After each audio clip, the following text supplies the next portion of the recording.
Hello once again. We come to the last safari. I'm going to split this up into two sections. Pre-sundowners, post-sundowners. We drive back to the lodge. Pre-sundowners is this section I'm going to do now. It's basically come down to power, perception, everything we've been going through in the last 4 modules. Once again, we'll sit back, enjoy and learn, and let's get stuck in.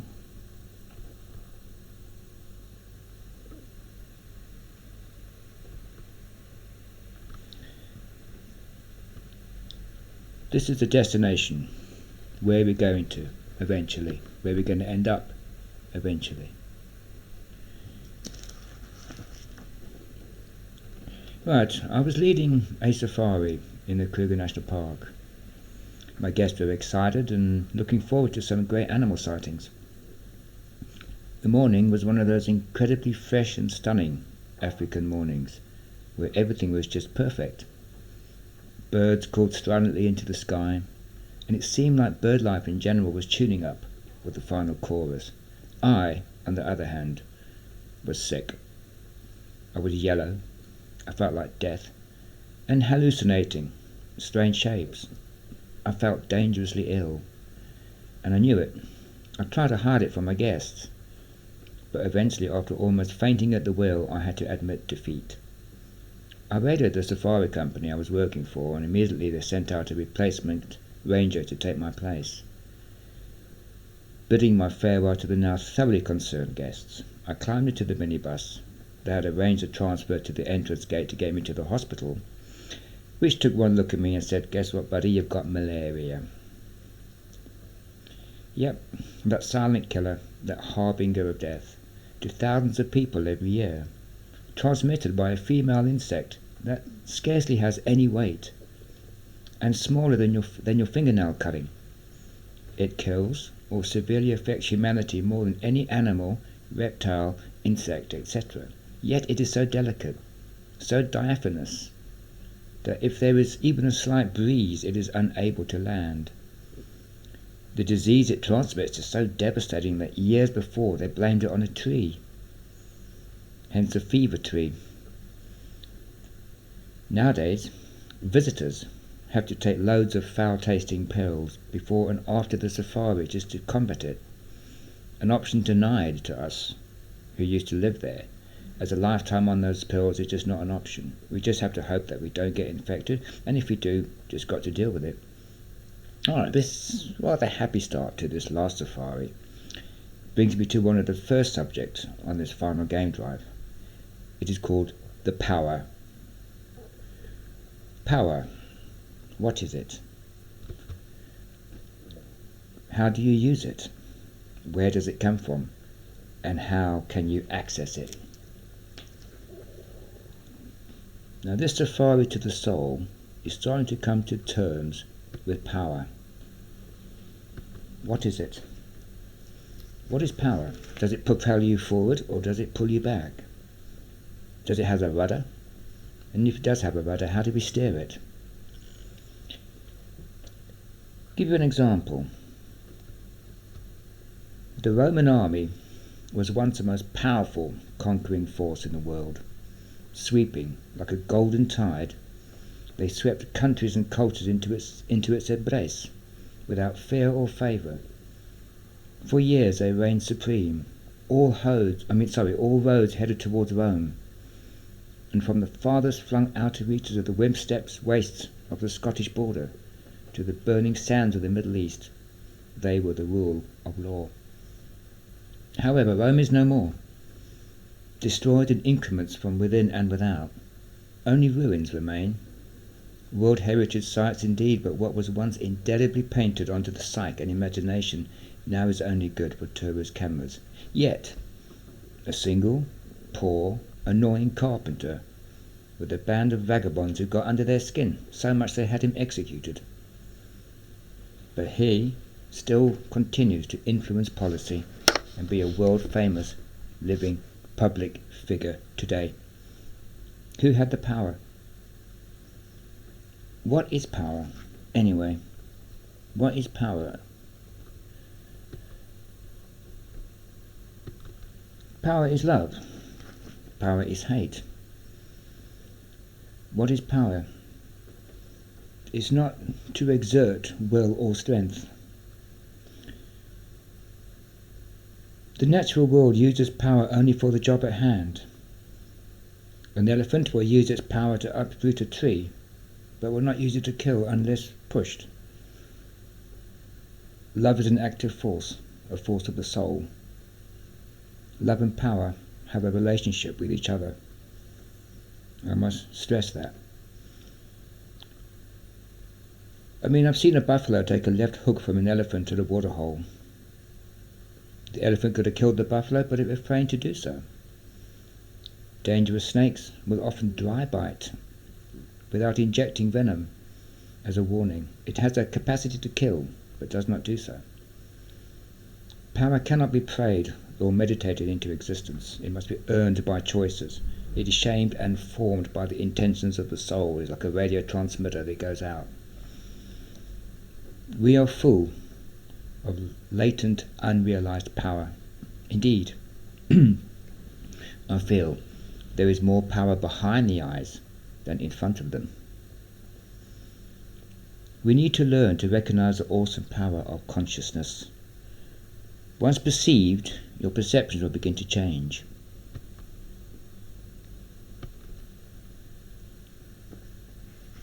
Consciousness equals self-transformation.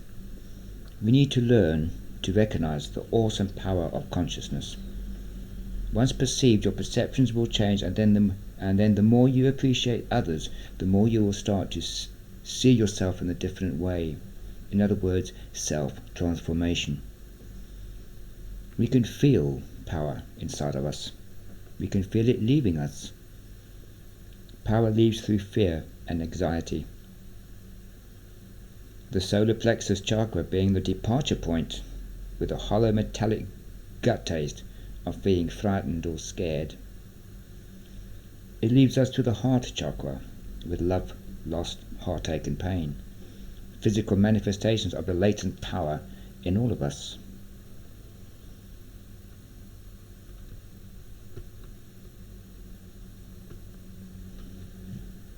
Power is manifested through frequencies which are emotions.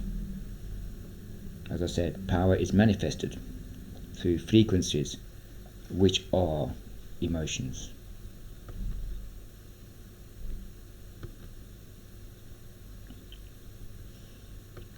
You get the lower frequencies: hate, envy, disdain.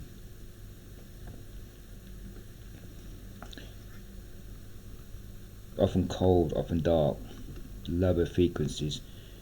Then you get the higher frequencies: love, joy, and happiness. The natural world is situated in the higher frequency range, with the absence of hate or envy.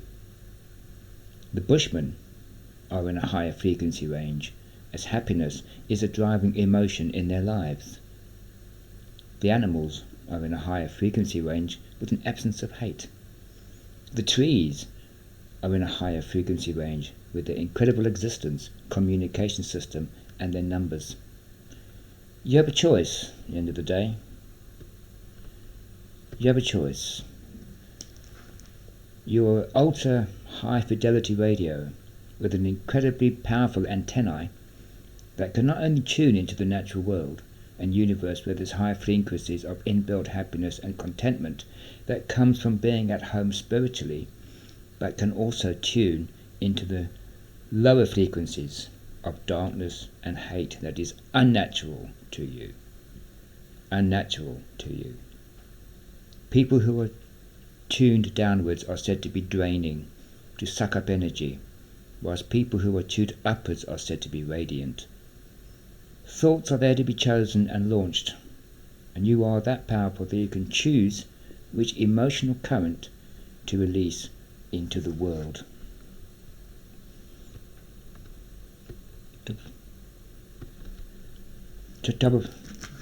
what is power? Is knowledge. To knowledge is power. For each level of knowledge reached, you are responsible for how you use it. You misuse it, and you get environmental destruction of your own habitat. Your own habitat. A bit like burning down your house, actually, and forced to live in a tent. Use it, and not only do you make your habitat safe and secure, it actually adds to itself without charging you for it. External power. This is the biggest, most dangerous misconception, and is one of the most toxic manifestations of our miscomprehension of power. We spend our lives wrestling with the attainment of power, and yet we never really attain it. We destroy the environment to gain material wealth. We destroy each other to gain kinship and lordship, thinking we have power over them. We have our territory and family, yet we want more, which is fine, but not at the detriment of the environment and humanity that sustains us. We have lost clarity, which is the ability to see the world of physical reality for what it is.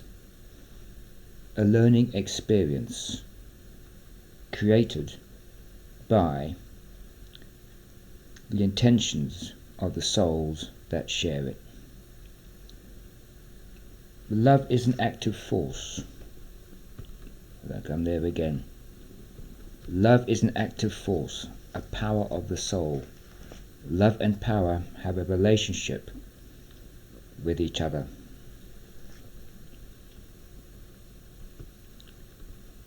Now my mum, my mother, who is now deceased, that's me when I was in the Air Force and her holding my hand, she converted a portion of our farm into a Christian-based rehabilitation centre for ex-alcoholics and drug addicts. Seeing that she replaced one powerful craving with another, which was faith, she had an enviable success rate, a very good success rate. However, in those bygone days, South Africa was at war, and at the time Rhodesia had just come out of a bit of conflict as well.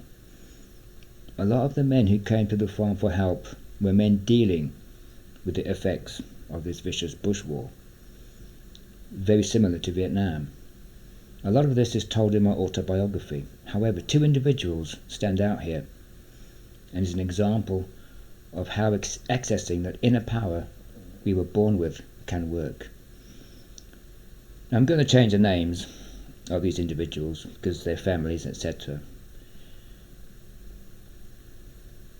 Jake was a handsome man, looking a bit like Tom Selleck. My mum fell in love with him, and they were married. But his memories from the war continued to tear him up inside. Try as we might, he kept on going out and getting drunk, sleeping rough, then coming back, either in tears and contrite or mean and dangerous, looking to kill. My mum showered him with love, and in any man's terms he got lucky. I mean, from living rough with nothing to having his own farm with a loving wife and a great future.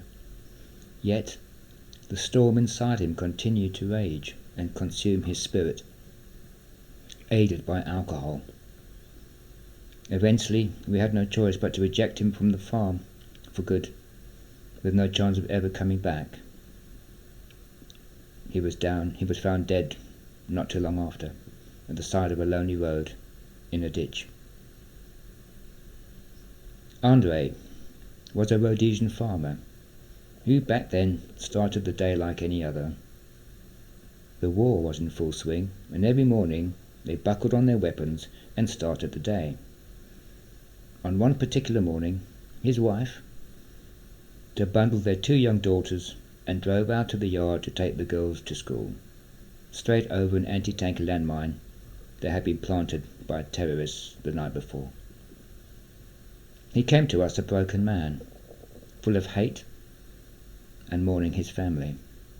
However, he found an old Bible and came with us to church. The effect was cosmic. His life became enthused with a new purpose. He was finally able to say goodbye to his lost family and was ensured that they were happy. Inside 2 years, he remarried, became a pastor, and as far as I know is now running a successful church in Africa.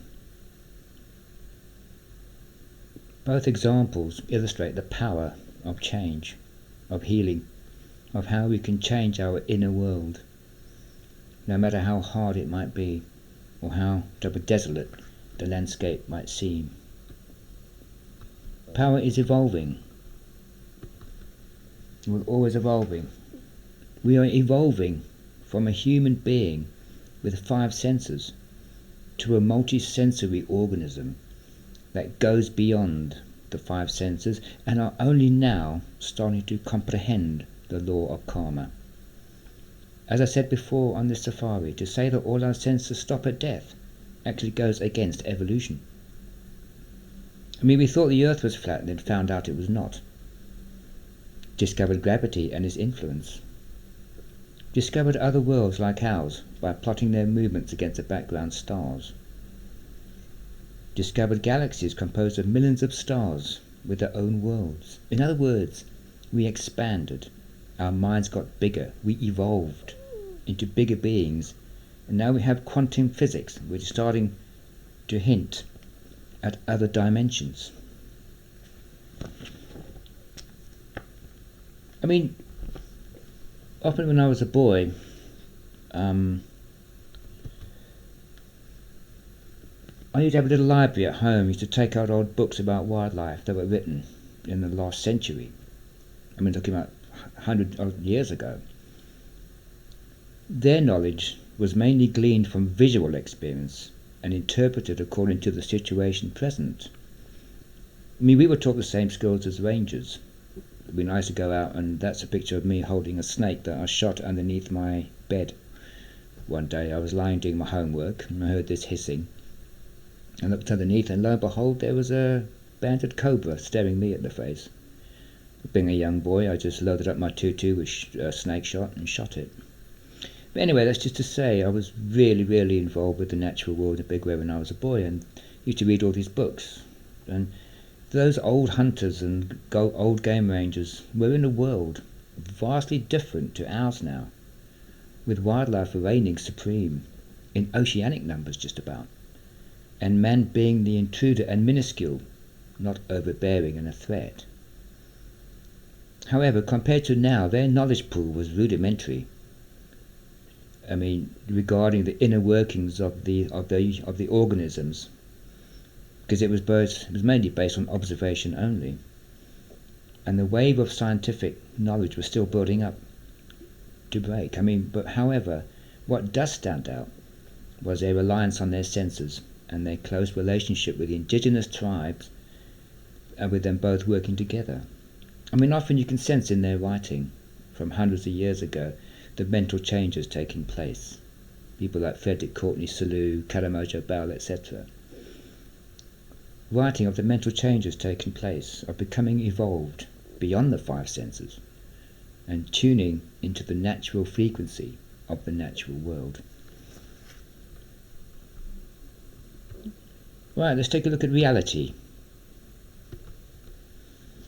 We live in a multi-leveled existence. A multi-leveled existence. We live in a multi-leveled existence and awareness plane, with both our inner universe under our skin and behind our eyes, and an outer universe of our environment that is perceived and experienced through our skin and bodily openings.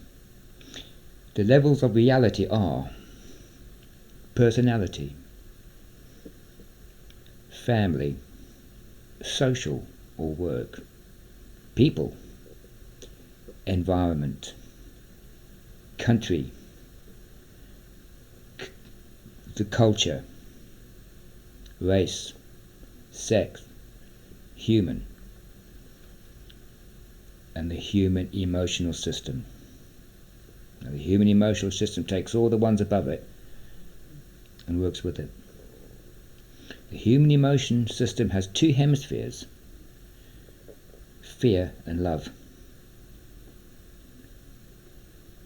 Fear is violence, brutality, judgmental, and hate. Love is contentment, clarity, gains power, and power by choice. And the personality can be shaped by either. Both are a choice. Remember frequencies? You have a choice to be one or the other. The more you serve your lesser self, the further away and out of touch with your higher self you become. Now this safari is now on the bandwidth of higher frequencies. We have been tuning this dial and listening to the radio stations along the way. Each one a natural history program that is recommended at program's end to tune into the next one higher up where the next level is attained. And we move on. Karma and natural cycles.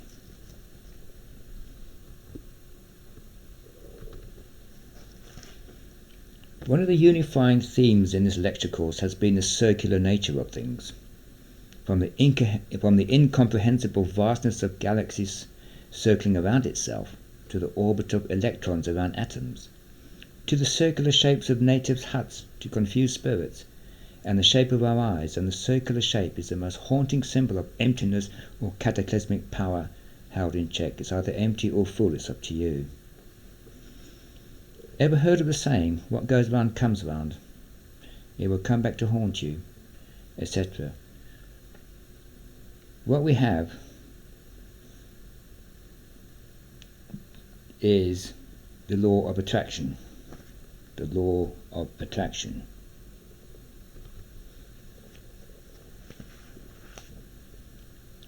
Surely what we put out in the universe will come back to us. Surely as those echoes bounce off cliffs, do our feelings, emotions and actions come back to us.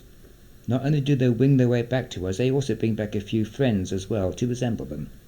So you get more coming back than when you let out. Hate attracts hate. Love attracts love. Greed attracts greed. And on it goes. These will spill out in a whirling Catherine wheel, creating its corresponding karma that will return to you with interest through the process called the law of attraction. To me, the whirlpool gets bigger and it can either engulf you or become the wings on your back, equipping you for the journey ahead. I mean, I cannot emphasize this enough. I mean, I've seen it around countless campfires. And I've seen it when my spiritual partners, the wildlife of Africa and the realms of the ocean, come together to strip away the bullshit of our artificial environment and expose the centrality of who we really are and what our abilities really look like. What our abilities really look like. Abilities really look like. Looks like the power beyond measure, deep beyond depth, high beyond perception, and strong beyond strength. I mean, let's go that again. Abilities, what our abilities really look like. The power beyond measure, deep beyond depth, high beyond perception, strong beyond strength. God knows we can work out how to slingshot a satellite to reach the outermost planets. That's the power of our brain.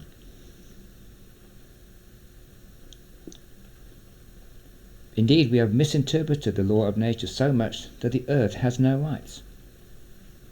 We have lost reverence for our environment, and as a result are heading to our own destruction, taking this thing called life with it. However, when we change and we begin to comprehend the law of attraction and start to work with it, this vortex becomes reversible. This Catherine wheel of negativity that comes back from its own feeble left jab, but it comes back with the ferocity of a left hook from Mike Tyson, then becomes the oh so powerful urge, or the oh so powerful wings in our backs, helping us with our most ancient want and desire, the urge to fly.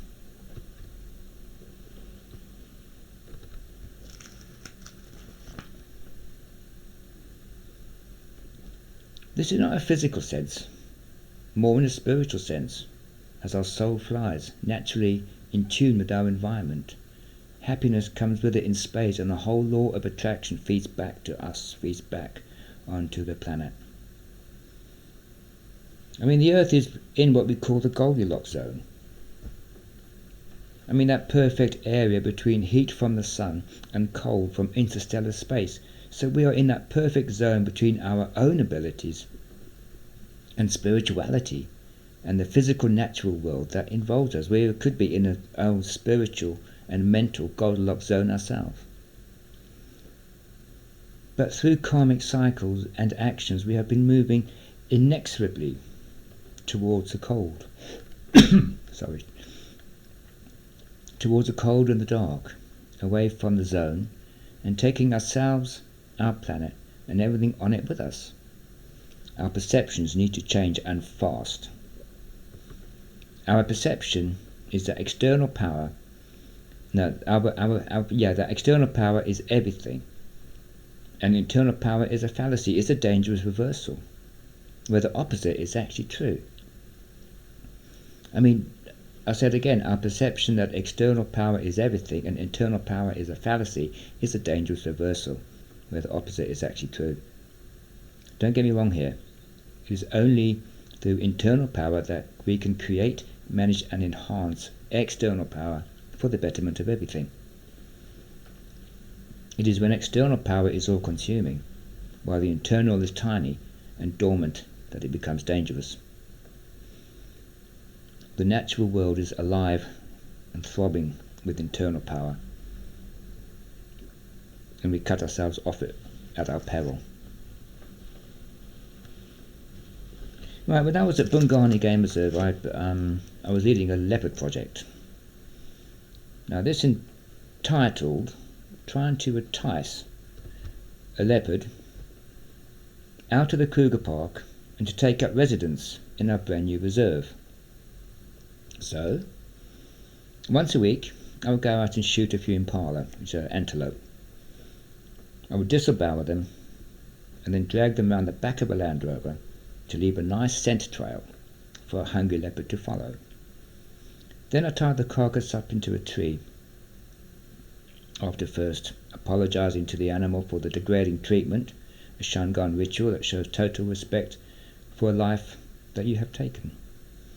Impala were so numerous that we had to have a culling program in place anyway. Anyway, once I ascertained that a leopard was feeding from the bait, I parked a Land Rover empty for the night next to the carcass. After the leopard got used to the Land Rover, I stayed up all night with a red filtered spotlight and slowly got the leopard used to the presence of the Land Rover with lights. So the end result was that we had a leopard coming over, establishing a territory and home range, then eventually staying. The other result was that tourists on the evening game drive watched a leopard saunter down the road or make a kill. They had me to thank for those long, interminable nights, stinking of impala guts and in decomposing carcasses, waiting in the dark, and slowly bringing a shy, elusive animal around to occasionally inhabit our world. Once I went out to dinner with a couple, but we had to leave due to me smelling dead and rotten, but that's told in my autobiography, A Soul Safari, A Journey into the Wild. So it is with us, though the roles are reversed. We come out of our comfort zone, our instincts kick in, at first the rewards are good, then comes that spotlight into our own soul that makes us realise there is more to our existence, and we move over to what was once our natural environment. Though at least this time we use words and images, not smelly impala stomach. I mean, it's always another example. It's always been an ambition of mine to go to sea, to work on a ship, learn navigation, and just experience the vastness of the ocean and the workings of the maritime world. And whilst working in England, I got that chance. I was due to start training for the P&O ferries operating between Portsmouth and Cherbourg in France in just over a week. I got a berth on the ship called the Pride of Hampshire, and there she is there. Immediately I started to disengage from the job I was doing. I started to study maritime law, as my soul had already left the job I was doing and tuning into a higher frequency. My horizons were broadened from the mundane to the cosmic. At the time, I was also hard at work doing my Dive Masters course. For my Etipadi Dive Masters course, so it was ocean all the way. All this is detailed in my book. The point I am getting here is when you get back to the natural world, your soul will start to disengage from what is now perceived as mundane. Your instincts will start to engage, rising from dormancy to activity, and your awareness will expand from a mind-shaped box to a natural soaring universe. A universe as infinitesimal as a tiny insect to the sonorous belly rumble of a herd of elephants, or the song of a whale, or under the tapestry of a natural sky. I mean, it's big words, fair enough, but it is true. We are coming to the end of the safari soon. I mean, actually together we've learnt a lot as we walk down the dusty tracks of our minds, marvel together at those amazing animals that we share the space with. Dived into the blue and discovered that the ocean is not some hostile death trap, though it can be, like any other natural environment, but an amazing spiritual world that is part of our life support system. We have delved into our species, how we echo the natural world, sometimes without even knowing it. Issued a warning regardless how we are taking away the rights of our planet for our own bank accounts. Accounts that will suddenly be less enjoyable when we have to breathe through oxygen masks due to depletion of natural gases in the air we breathe. Accounts that will be worthless as elephant crap when the last big mammal becomes extinct, when hatred becomes so bloated as to become uncontrollable, savaging without mercy under the name of religion or commerce. A full account that your kids can only access as they gaze out onto an empty world, devoid of wonder, a moribund wasteland where the only traces left of the miracles we shared our planet with is old dung drying in the wind. We have entered the game post and the game field called Soul. And as we have journeyed deeper into our own private world, into our own private game reserve, we have discovered old instinct, buried like old manuscripts under the libraries of modern society, found ways to book them out permanently, and watched as they unfurled in the sun. Finding the knowledge that was within them and learnt from it, which gave you power, and the responsibility that comes with that. We come to the last corner now, the last safari, the last signpost.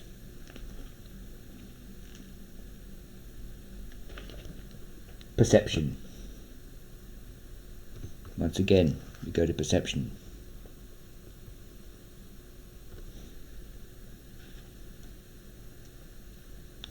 He was the light of the world. She lights up my life. Jesus wants me for a sunbeam. He was black with anger. She was in a dark place, their mood darkened. Sound familiar? Let's look for a minute at the phenomenon of light. White is always perceived as good, loving, peaceful, and beautiful. Black, on the other hand, is perceived as hating, chaos, anger, loneliness, fear. White is only achieved by blending all the colours of the rainbow into one. You mix green, yellow, red, you get the final result, which is white. It is full to the brim of colours, all blended together to produce white. However, take away all the colours and you get the colour black, a total absence of any visual light spectrum. It is only through a prism that we can see the colours of the rainbow.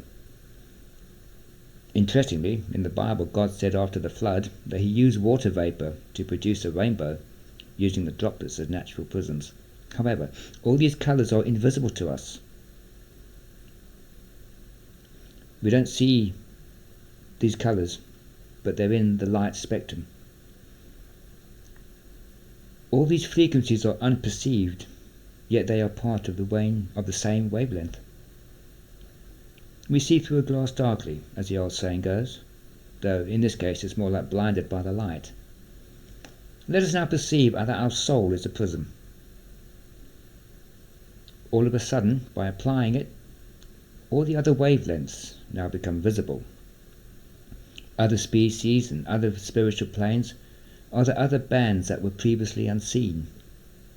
Yes, they have come through our eyes and mixed in with our brain and spirit, but we did not acknowledge nor perceive them.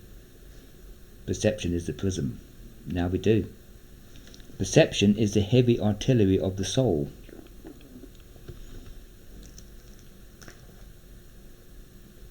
The more we walk in spirit on this soul safari, the more we get back in tune with the environments of the natural world, then slowly, like light passing through a water droplet, we start to perceive these previously hidden wavelengths. Emotions are the ammunition for perception. Emotions can be toxic or beneficial. Emotional cleansing is when the toxic waste products are flushed out of the emotional system, just like physical waste is flushed out by the digestive system. Like constipation, it will block you up and eventually make you ill. So it is with emotional waste blockage. It will affect you mentally and block the wavelengths available to you. Emotions are frequencies you tune the dial. Follow your feelings. A free-flowing, clean emotional system that leads to intuition beyond the five senses, with enhanced perception being the main route, with increased hunches, creativity, awareness of pathways previously unseen, with the navigational tools supplied to explore them. By turning off the constant flow of thoughts, become an inner observer of the vibrations of the natural world. Feel the pulse of life and dump festering and out-of-date emotions. Done through meditation, knowledge and exploring. It's like a ship going out to sea. Some people will say, yeah, you've got a slim chance of doing this, or you've got a slim chance of doing that. There's no such thing as a slim chance. It's the chance you make it. Done through meditation, knowledge and exploring. It's funny how people who've never explored sometimes they criticize explorers, saying why you're doing this, why you're doing that. But it's through exploration that we get to learn. Done through meditation.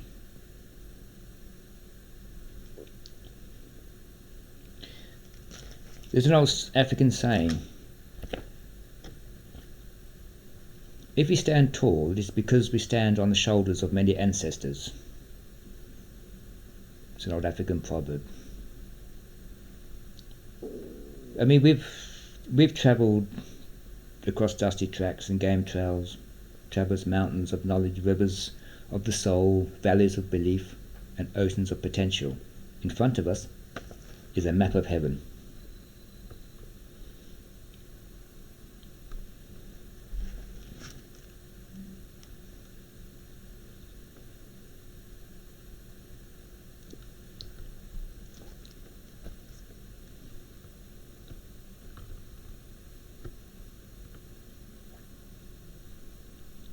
We've gone through some long roads, some long times. But in front of us is a map of heaven.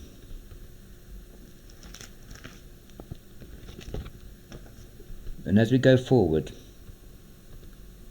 looking behind, feel gratitude.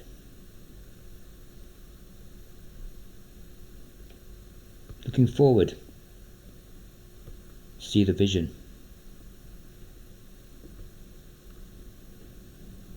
Looking up, receive strength. Looking within, find peace.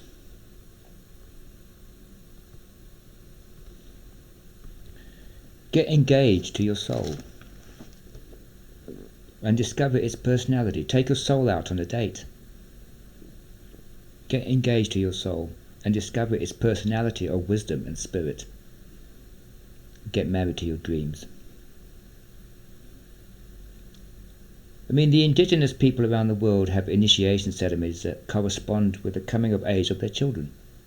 They are equipped with the tools to stay in touch with the spiritual world, to use when required in the physical world.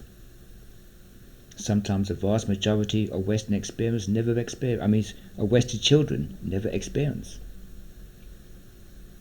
Something the vast majority of Western children never experience. In a sense, they're like young flowers rooted into the earth, but following the sun across the sky as they grow.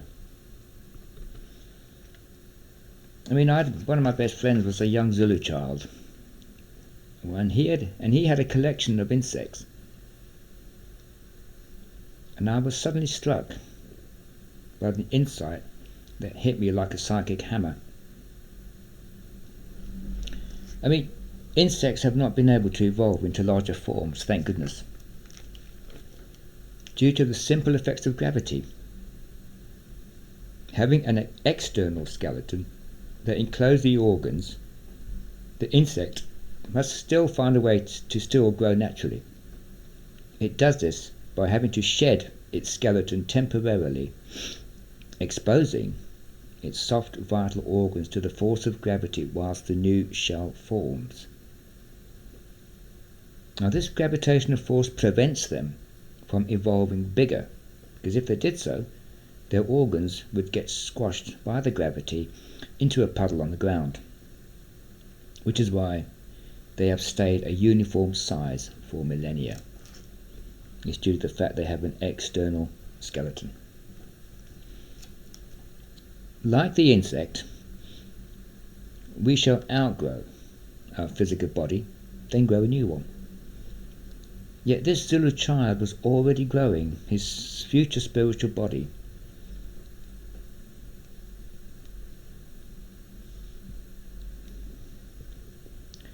While still encased in his physical one. The wisdom and that was actually passed down, adding to it.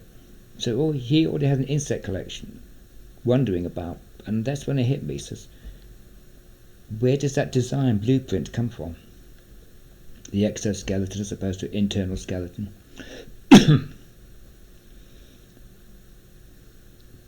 I mean, like gravity, our physical bodies and minds are unable to process the huge weight of the inner universe. Yet, unlike the insect, we have inner tools to counteract this force. And our spiritual bodies that await us in the future start to grow and become one with us. Now, even though our physical bodies stay the same and unchanged. Already this child was in tune with his environment. I mean, he was in tune with him. I mean, you know, he was able to track game, able to live off the land, and as a result, both him and I were permanently happy in a deep, profound way that transcended the usual child tantrums and moods. In other words, he was already evolving himself, who is a spiritual being having a human and physical experience. I mean, the electrons that make up this child and those insects vanish between their inner and outer orbits. It's one of the big mysteries of science. Where did they go? We don't know. We are only beginning to understand that there is another dimension, other worlds. Quantum physics is starting to prove this. Other worlds that witch doctors, shamans, and holy men have been visiting for 30,000 years. And we, as a supposedly advanced civilization, have started to only reluctantly acknowledge. Indigenous people describe lands beyond death with dancing and activities that we can simply not comprehend, as our minds have yet to shed the exoskeleton of ignorance. The Aboriginal people go to a place called Dreamtime, a place as real to them as a destination on a plane is to us. NED, or near-death experience, is universal, powerful and controversial. They talk of loved ones passed away, now conscious and real, of great green lands of dimensions, a breath away yet incomprehensible. It is a fact that we are formed from material that make up the natural world and the stars and galaxies, and through decomposition return to it. Yet there is the fate of the vessel that we temporarily inhabit. It is our spirit that belongs to the spirit of nature. Like Rome, when she conquered new territories, yet allowed the native religions to flourish, and adding them to the whole, so are we the same. As we go forward in spirituality, breaking new ground, so we learn how other people approach and assimilate the same environment and goal. We are conscious of the death. I believe it, and I feel that embracing the natural world is looking at the route map of our soul, which is us, living temporarily in this physical world. The natural environment echoes a map of heaven, or the afterlife, activated through enhanced spiritual and psychic activity. The natural environment, ocean, bush, sea, animals, wildlife, astronomy, echoes a map of heaven, or the afterlife, activated through enhanced spiritual and psychic activity. I should say the map of heaven and the afterlife, activated through enhanced spiritual and psychic activity. We have the tools. We have the tools. We have the environment placed there for us by a higher power. We have the knowledge. We have the brain, the spirit and soul that makes us, the imagination that powers us, the emotion that drives us, the intelligence that perceives and comprehends, yet filters it through increments to our slowly evolving senses so as not to overwhelm. We need to get back to the source, remove the roadblocks of our own making, come home to a place we have never been before, stop living in mental self and society, start living in spirit self, with a vision of heaven which is signposted by the map of the natural world.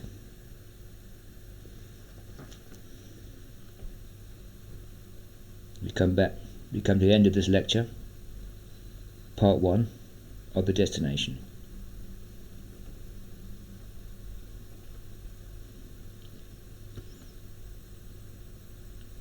Well, on lecture 2 of the destination, we have stopped now for a sundowner. Just about to finish our gin and tonic, and we go on the last game drive before we head back to the lodge. And on the last lecture we'll go into a bit more detail, and then we'll start making our own way. We'll separate, and we're going on our own safaris into the bush. I'll see you on the final destination, on the final lecture of this series, of these modules and of this course. See you soon. Bye.